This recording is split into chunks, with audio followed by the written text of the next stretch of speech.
Саламатсыздар ма оқушылар? 4-ші сынып математика пәні. Бүгінгі сабағымыздың тақырыбы қорытындылау. Алдыңғы сабақтарда алған біліміңді бүгінгі сабақта қорытындылайсың. Растханалар туралы айтатын боламыз. Сабақтың мақсаты бөлімдері бірдей жай бөлшектері бар өрнектердің мәндерін салыстыру және де өрнектердің мәндерін табу. Бүгінгі сабағымыздың тапсырмаларына көшейік. Бірінші тапсырма: растхана орналасқан қаланың атын есептеу арқылы тап. Таулы үстірттегі астрофизика институтының растханасы теңіз деңгейінен 1450 метр биіктікте орналасқан. Бұл институтты құруға 1941 жылы 21 қыркүйегінде Мәскеу және Санкт-Петербургтың астрофизиктер тобының келуі негіз болды. Бұл қай қалада орналасқан екен? Атауын есептеу арқылы табамыз. 97 мен 11-дің көбейтіндісі қаншаға тең? Дұрыс айтасың, 1067. Ендеше мына жерге L әрпі түседі. Келесі 44 пен 11-дің көбейтіндісі. Дұрыс айтасың, 484.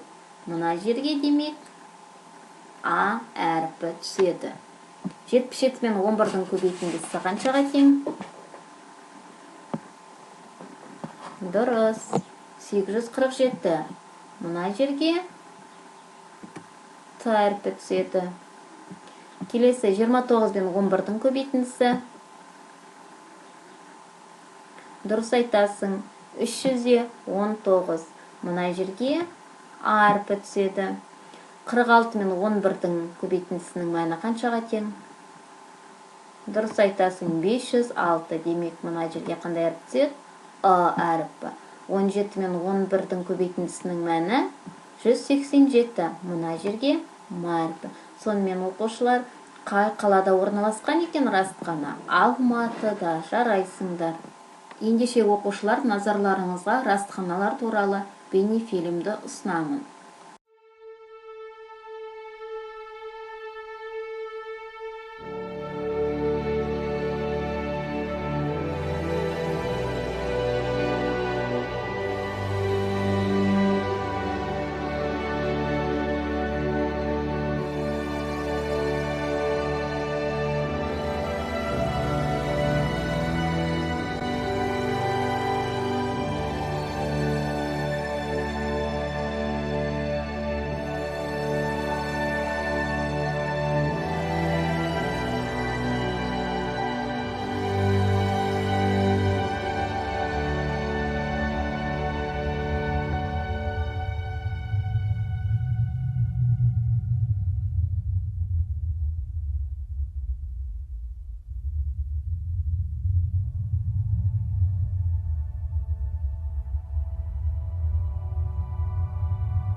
Назар қойып тыңдағандарыңызға рахмет. Келесі тапсырма: салыстыру. Ауызша орындайық. Бөлімдері бірдей бөлшектері бар өрнектерді салыстыру үшін алдымен өрнектің мәнін тауып аламыз, одан кейін екі бөлшекті салыстырамыз. 95 пен 92-нің қосындысының мәні 97-ге тең. 91 мен 94-тің қосындысының мәні қаншаға тең? 9-дан 5-ке тең. Жарайсыздар. 9-дан 7 артық па, 9-дан 5 артық па? Дұрыс, 9-дан 7 артық. 20-дан 7 мен 20-дан 4-тің қосындысының мәні қаншаға тең? Дұрыс, 20-дан 11-ге. 20-дан 1 мен 20-дан 2-нің қосындысының мәні. Дұрыс айтасың, 20-дан 3-ге тең. 2 бөлшекті салыстырғанда қайсысы артық? Дұрыс, 20-дан 11 артық. 8-ден 2-ден 8-ден 1-ді азайтқанда қаншаға тең? 8-ден 1, дұрыс айтасың. 8-ден 5 пен 8-ден 2-нің айырмасының мәні қаншаға тең? 8-ден 3, дұрыс айтасың. Қай бөлшек артық? Дұрыс, 8-ден 3 артық. 30-дан 8, 30-дан 3 сандарының қосындысының мәні қаншаға тең? Дұрыс айтасың, 30-дан 11-ге тең. 30-дан 8 бен 30-дан 2-нің қосындысының мәні қаншаға тең? Дұрыс айтасың, 30-дан 10. Қай бөлшек артық сонда? Дұрыс, 30-дан 11 артық. Жарайсың. Келесі тапсырманы дәптерімізге орындаймыз. Үшінші тапсырма. Тәжірибелі велосипедші Алматыдан 100 км қашықтықтағы асы түрген шатқалында орналасқан растқанаға 4 сағатта жетті. Қайтар жолда ол жылдамдығын 5 км сағатқа азайтты. Ол қайтар жолға неше уақыт жұмсады? Оқушылар, есеп не туралы? Дұрыс айтасыңдар, велосипедшінің қозғалысы туралы. Есептен не белгілі? Дұрыс айтасың, барар жолда 100 км қашықтықты 4 сағатта жүргені белгілі. Ал тағы да не белгілі? Жарайсың, қайтар жолда 5 км сағатқа азайтқаны белгілі жылдамдығын. Есептен не белгісіз? Дұрыс, қайтар жолға неше уақыт жұмсағаны белгісіз. Берілгені S 100 км, яғни жүріп өткен ара қашықтық 100 км-ге тең. Т біріміз барар жолдағы уақытымыз 4 сағат. В2-міз, В2 деп отырғанымыз қайтар жолдағы жылдамдығы 5 км-ге азайды дейді барар жолға қарағанда. Сондықтан В1-мізден 5 км сағатты азайтамыз. Бізге не белгісіз? Қайтар жолдағы уақыт белгісіз. Табу үшін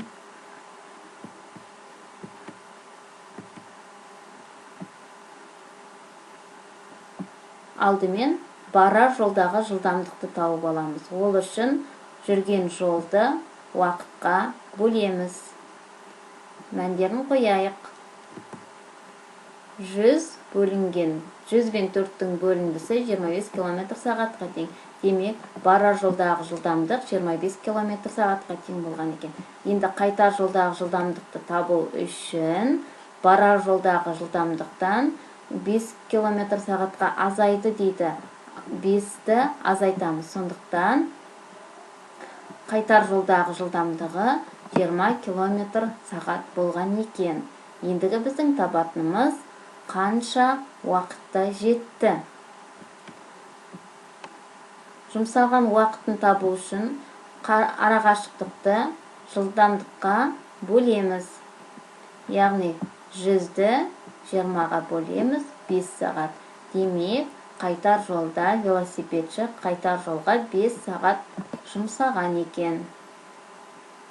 Жарайсыңдар. Келесі тапсырма. Дәптеріңе орында. Телескоптың радиусын тап, 2 метрді 1 сантиметр деп ал. Дәптеріңе осындай шеңбер сыз. Диаметрі 10 метр болатын телескоп Антарктиканың оңтүстік полюсінде Амундсен-Скотт станциясында орналасқан. Ол өзінің астрономиялық бақылауларын 2007 жылдың басында бастаған. Ал енді оқушылар, диаметр дегеніміз не?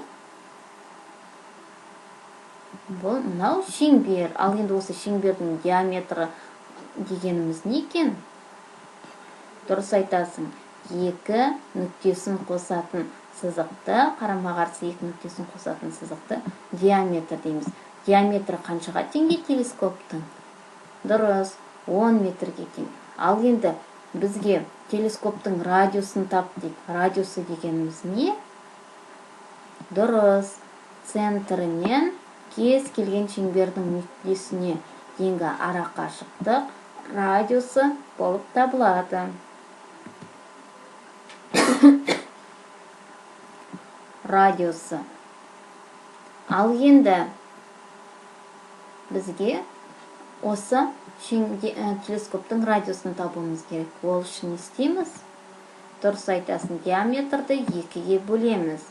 Радиусы қаншаға тең екен? 5 метрге тең. Енді бізге 2 метрді 1 сантиметр деп ал дейді. Сонда 10 метрім қанша сантиметрге тең?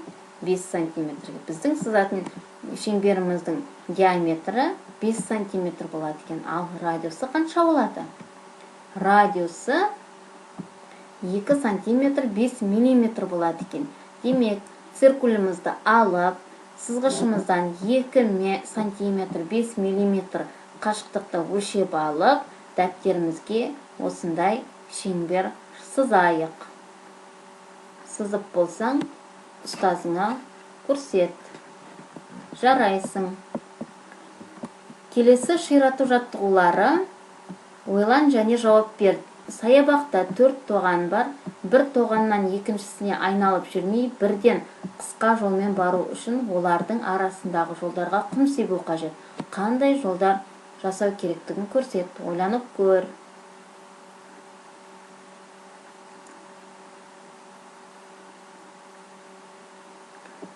Айналып жүрмеуіміз қажет дейді, бірінен біріне бару үшін. Қысқа жолды табуымыз қажет. Ойландық па? Ал енді тексерейік.